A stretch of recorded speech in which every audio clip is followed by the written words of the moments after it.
Assalamualaikum warahmatullahi wabarakatuh. Halo, nama saya Heral Syafata. Saya mahasiswa dari Universitas Mercu Buana. Di sini saya akan mempresentasikan inflasi, pengangguran, dan kebijakan untuk mengatasinya. Yang pertama, pendahuluan. Dua indikator kinerja perekonomian yang terus-menerus diamati adalah inflasi dan pengangguran. Bagaimana kedua ukuran kinerja perekonomian ini dapat saling berkaitan? Kita melihat bahwa tingkat pengangguran alamiah bergantung pada berbagai ciri pasar tenaga kerja, seperti peraturan upah minimum, kekuasaan pasar serikat pekerja, peranan upah efisiensi, dan seberapa efektifnya proses pencarian kerja. Sebaliknya, tingkat inflasi terutama sekali bergantung pada jumlah uang yang beredar yang dikendalikan oleh bank sentral. Oleh sebab itu, pada jangka panjang, inflasi dan pengangguran secara garis besar bukanlah dua masalah yang saling berkaitan. Seperti yang kita ketahui sebelumnya bahwa kebijakan moneter dan kebijakan fiskal dapat menggeser kurva permintaan agregat. Oleh sebab itu, kebijakan moneter dan fiskal dapat memindahkan perekonomian sepanjang kurva Phillips. Kenaikan jumlah uang yang beredar, peningkatan pengeluaran pemerintah atau pemotongan pajak meningkatkan permintaan agregat dan memindahkan perekonomian ke suatu titik pada kurva Phillips dengan tingkat pengangguran yang lebih rendah dan inflasi yang lebih tinggi, dan begitu juga sebaliknya. Dengan pemahaman ini, kurva Phillips menawarkan pilihan-pilihan kombinasi antara inflasi dan pengangguran pada para pembuat kebijakan. Menurut Mankiw pada tahun 2006, di sini ada inflasi. Inflasi adalah proses kenaikan harga-harga umum secara terus-menerus. Sedangkan kebalikan dari inflasi adalah deflasi, yaitu penurunan harga secara terus-menerus. Akibatnya, daya beli masyarakat bertambah besar, sehingga pada tahap awal barang-barang menjadi langka. Akan tetapi, pada tahap berikutnya jumlah barang akan semakin banyak karena semakin berkurangnya daya beli masyarakat. Sedangkan lawan dari inflasi adalah deflasi, yaitu manakala harga-harga secara umum turun dari periode sebelumnya atau nilai inflasi minus. Akibat dari inflasi secara umum adalah menurunnya daya beli masyarakat karena secara real tingkat pendapatannya juga menurun. Jadi, misalkan besarnya inflasi pada tahun yang bersangkutan naik sebesar 5%, sementara pendapatan tetap, maka itu berarti secara real pendapatan mengalami penurunan sebesar 5%, yang akibatnya relatif akan menurunkan daya beli sebesar 5% juga. Jenis-jenis inflasi yang pertama yang ada berdasarkan sifatnya.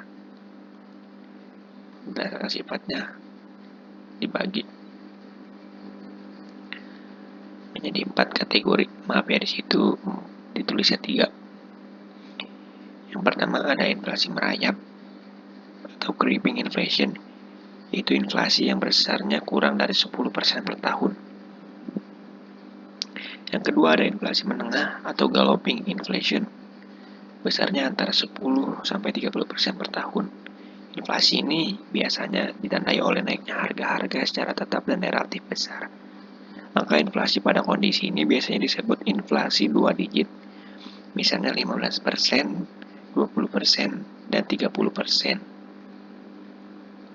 Yang ketiga ada inflasi berat atau high inflation, yaitu inflasi yang besarnya antara 30-10% per tahun. Dalam kondisi ini, harga-harga secara umum naik drastis.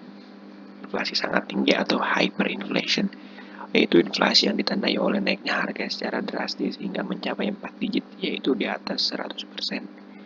Pada kondisi ini, masyarakat tidak ingin lagi menyimpan uang karena nilainya sangat merosot dan tajam, sehingga lebih baik ditukarkan dengan barang. Nah, di sini ada berdasarkan sebabnya dan dibagi menjadi 2. Yang pertama, demand pull inflation dan cost push inflation.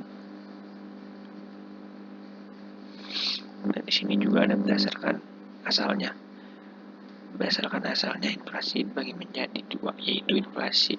Pertama, inflasi yang berasal dari dalam negeri atau domestic inflation yang timbul karena terjadinya defisit untuk pembiayaan dan belanja negara yang terlihat pada anggaran belanja negara. Yang kedua, ada inflasi yang berasal dari luar negeri. Karena negara-negara menjadi mitra dagang suatu negara mengalami inflasi yang tinggi. Dapatlah diketahui bahwa harga-harga dan juga ongkos produksi relatif mahal, sehingga bila terpaksa negara lain harus mengimpor barang tersebut, maka harga jualan dalam negeri tentu saja bertambah mahal. Cara mencegah inflasi. Kebijakan moneter dicapai melalui pengaturan jumlah uang yang beredar. Bank sentral dapat mengatur uang giral melalui peralatan moneter. Ini cara mencegah inflasi yang pertama. Dan ini cara bank sentral mengatur uang giral. Ada 3 cara. Dan yang kedua, cara mencegah inflasi yaitu dengan cara kebijakan fiskal. Menyangkut pengaturan tentang pengeluaran pemerintah serta perpajakan yang secara langsung dapat mempengaruhi permintaan total dan demikian akan mempengaruhi harga. Dan ini lanjutannya. Dan ini ada pengangguran. Pengangguran atau orang yang menganggur adalah mereka yang tidak mempunyai pekerjaan atau sedang tidak aktif mencari pekerjaan. Kategori yang menganggur biasanya adalah mereka yang tidak memiliki pekerjaan pada usia kerja dan masa kerjanya. Usia kerja biasanya usianya tidak dalam masa sekolah tetapi di atas usia anak-anak, relatif di atas 6-18 tahun, yaitu masa pendidikan mereka dari mulai SD sampai tamat SMA. Sedangkan di atas usia 18 tahun namun masih sekolah dapatlah dikategorikan dia sebagai pengangguran, meski untuk hal ini masih banyak yang memperdebatkannya. Ini ada jenis-jenis pengangguran, yaitu ada pengangguran friksional, pengangguran konjunktural, pengangguran struktural, pengangguran musiman, pengangguran siklikal, pengangguran teknologi. Dan ini ada beberapa akibat pengangguran bagi perekonomian Indonesia. Pertama, penurunan pendapatan per kapita. Kedua, penurunan pendapatan pemerintah yang berasal dari pajak. Terus dan yang ketiga, meningkatnya biaya sosial yang harus dikeluarkan pemerintah. Dan di situ juga ada akibat pengangguran bagi masyarakat. Yang pertama, masyarakat akan menjadi beban psikologis dan psikis bagi masyarakat. Dan yang kedua, dapat menghilangkan keterampilan mereka karena keterampilan mereka tidak pernah dipakai untuk bekerja. Menimbulkan ketidakstabilan sosial dan politik seperti meningkatnya tindakan kriminalitas. Dan ini ada kebijakan pemerintah, ada beberapa kebijakan pemerintah dalam mengatasi pengangguran. Yang di sini saya menaruh yang bersifat ekonomi. Tujuan untuk mengatasi pengangguran didasarkan kepada pertimbangan yang bersifat ekonomi. Dalam hal ini ada 3 hal pertimbangan utama, yaitu untuk menyediakan lowongan pekerjaan baru, untuk meningkatkan taraf kemakmuran masyarakat, dan memperbaiki kesemarataan pembagian pendapatan. Oke, di sini ada kesimpulan, yaitu dalam perekonomian tertutup dan dalam jangka pendek, pengangguran dan inflasi merupakan masalah ekonomi yang perlu dihadapi dan diatasi dalam sistem pasar bebas. Kedua masalah ini tidak dapat dengan sendirinya diatasi. Kebijakan pemerintah perlu dijalankan apabila salah satu kedua masalah tersebut timbul.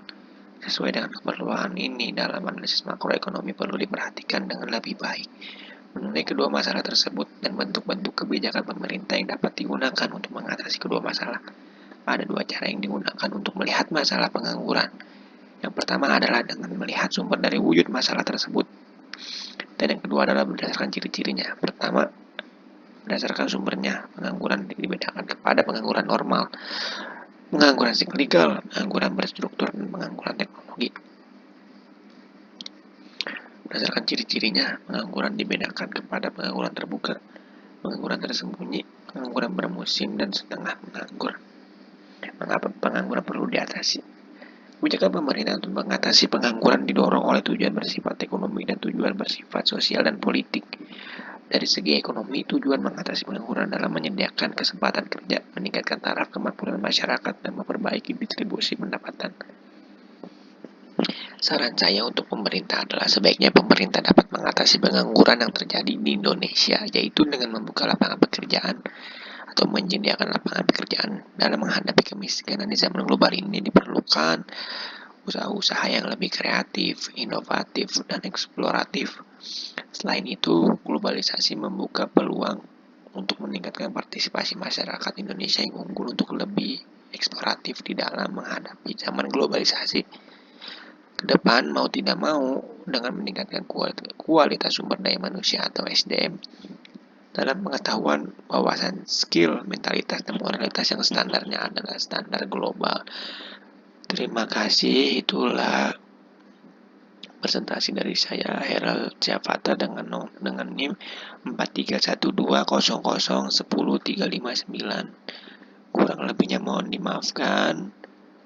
Maaf apabila ada salah-salah kata. Wassalamualaikum warahmatullahi wabarakatuh. Terima kasih.